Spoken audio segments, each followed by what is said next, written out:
Lopamudra is known as the perfect woman created by sage Agastya to bless him with a son.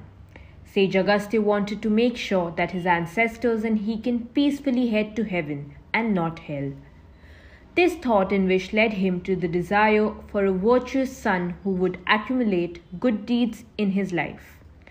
Agastya also wanted to continue his lineage and hence decided to start his life journey in that direction. The hurdle here was that there was no woman made who would possess all the virtues that Agastya needed. He then decided to create a woman with his ascetic and yogic powers. King of Vidarbha was doing a severe penance to obtain an offspring. Agastya blessed him with his creation of Lopamudra. She was blessed with rare beauty, intelligence, elegance, and attractive features. While creating Lopamudra, Agastya took inspiration from all the beautiful elements of nature he could find. Flowers, animals, birds, trees were his biggest inspiration. She was graced with softness, fragrance, slenderness besides her prime qualities. The king and queen decided that their beautiful, devoted, and enlightened daughter would get married as soon as she comes of age. Vidarbha king went to sage Agastya to seek his advice for his daughter's marriage. Agastya suggested that since she was his creation and the aim of her creation was to bless him with a son, it is only right if she gets married to the sage Agastya. The king and queen were very surprised and taken aback by this suggestion. They could not comprehend the thought of Lopamudra leading a life deprived of all the pleasures and benefits that she was used to experiencing in the palace.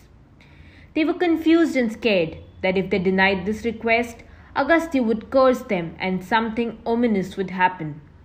Seeing her parents' confusion, she decided to come forward and accept the offer of marrying Agastya. King of Vidarbha knew at the back of his mind that Lopamudra was inclined towards spiritual enlightenment and practices like penance, worship, and fasting. Her excellent character and discipline since childhood gave him the confidence that she will adjust to these new settings and live a life of happiness. However, the king requested Agastya to earn some money so that his daughter would not have to lead a life full of hardships. Lopamudra, also known as Varaprada and Kaushitaki, was a philosopher whose mention is seen in Vedic Indian literature. She was a Brahmavadini, someone who strives to achieve the highest amount of knowledge of Brahman. The Hari Panchadasi mantra from the Srikul Shakta of Hinduism was envisioned and visualized by Lopamudra. She was a scholar herself and did some credible work for Rigveda. After her marriage with Agastya, she became tired of the difficulties in her life with him and demanded Agastya to explore his potential.